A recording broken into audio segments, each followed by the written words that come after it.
I thought we were done with vampires after Twilight wrapped up back in 2012, but I guess someone at Arcane thought this would be a great way to bring it back. An FPS immersive sim game focusing on a world that's being ravaged by vampires. That's right, today we'll be doing another On My Radar, and this time we'll be focusing on Redfall. As with my other On My Radar videos, I'll give you some background on the game, my thoughts, and general news on the release timing. Now, I know I previously mentioned that I would mostly do On My Radars for lower profile releases, but I'd like to make an exception for Redfall since it's a unique case. The reason I think this is the case is that Arcane Studios make some fan-fucking-tastic games, don't get me wrong, but they're usually pretty niche. They'll sell well enough to warrant keeping the studio pumping with new projects, but they typically fly under the radar when you compare them with ZeniMax's other titles like Doom or Elder Scrolls. So, Big Titty Gamer Bro, what can you tell me about Redfall? Glad you asked. Like I said before, it's Arcane's most recent project, and it's a game set in the similarly named town of Redfall, Massachusetts. Now, I checked it out, and unfortunately, this island town does not exist, but nonetheless, I appreciate it when games use real-world settings that I can visualize myself in. It kind of helps to set the tone and immerse yourself when you can already imagine what life in Massachusetts is like. Boring, crabs, standard suburban American shit. In the game, you play as one of four heroes battling against a horde of vampires that came about from some weird science experiment gone wrong. Devinder Krausley is a self-proclaimed cryptozoologist. Basically means he's a hippie, looking to research some weird unnatural shit, like vampires for example. Due to some type of Indian, and as a fellow brown boy, I can tell his brown-ass parents are super disappointed he's not a doctor. He's kind of an engineer though, just not the type that brings in a lot of money. He's an inventor, and he uses the weapons and traps of his own creation in his fight against the subject matter he's studying. Overall, looks like an interesting character, and I'm probably going to have at least one playthrough with him for sure. Next up, we have Layla Ellison. She's a biomedical engineering student. Apparently, she worked at the nearby facility where some experiment left her with crazy telekinetic and gravity-focused powers. So I'm gonna go off on a limb and assume this is the same facility or event that also spawned the vampires. She'll likely have a better idea than some of the other characters of what's going on, or even have some backstory or colleagues who had something to do with the vampire incident itself. I can see it happening already. She also seems cool, but her powers capture my interest more than anything. Arcane has consistently done well with player characters that have dark or magic powers in terms of gameplay, so I'm excited to see what her gameplay will be like. Of course, we also have the tech specialist, Remy De La Rosa. She's a Navy vet who served as an actual combat engineer, something that's evidenced with her robot pal, Bribon. I don't really know how it's pronounced, honestly. Either way, it seems like her gameplay will be heavily focused on the more technical aspects of perks. She'll serve as a character with more access to computers or locks, etc. Seems cool, probably the least interesting out of the batch, but nonetheless, seems cool. Lastly, we have Jacob Boyer, an ex-military sharpshooter. This dude looks really cool. Your casual, brooding, dark guy who has the sick assassin sniper capabilities, and definitely who I'll be choosing for my first playthrough. He was involved in some event that left him with the vampiric eye and a spectral raven buddy that floats around on his shoulder. He gives me real Mordecai from Borderlands vibes. Since he has the vampire eyes, I'm going to assume he'll have some pretty involved story with them. Maybe they'll even try to lure him to their side. Now let's jump into why this game is on my radar in the first place. One of the main reasons is simply, it's an Arcane game, baby. If I haven't emphasized it enough in my other videos, let me take the opportunity to do so now. I love Arcane. Give your meat a good old rub. That's it. Nice and hot. Hot and spicy meat. Yeah, boy. It's probably the only good thing to ever come out of France aside from like baguettes and shit. Just like how Bethesda produces that open world magic in their games that no one else can seem to replicate, Arcane does that same thing in their amazingly crafted immersive simulation games. The level of opportunities for player interaction, choice, the wide variety of gameplay tools, and the rich world filled with amazing lore is truly one of a kind. If I see that Arcane tag anywhere on a video game, you can best believe I'm buying that motherfucker day one. Now, this doesn't mean I think they're perfect. I will say I've been disappointed with some of their games, for example. I was kind of disappointed with Deathloop, since the whole time looping aspect was pretty surface level shit.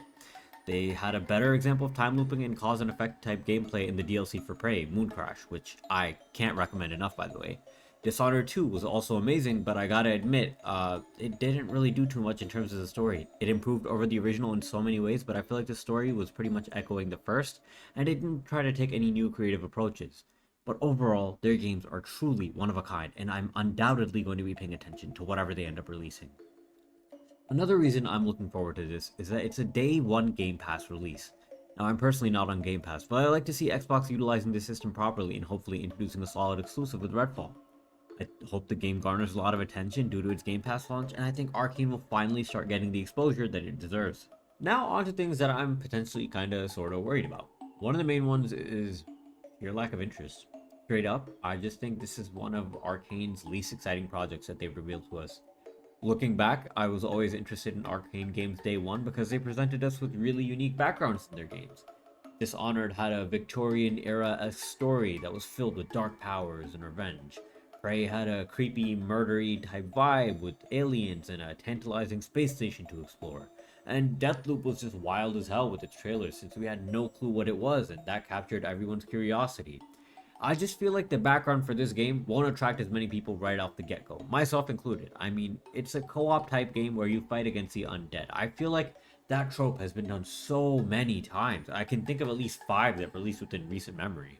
The game so far reminds me of a looter shooter with specialized heroes mixed with zombie survival type stuff.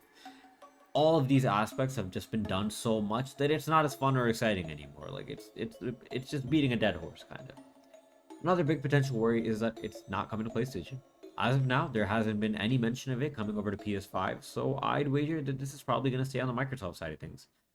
I have a PC, so I'll obviously be getting it for PC, and I won't be missing out on it, but as with any exclusive game, it does suck to see an entire segment of gamers not being able to enjoy a game.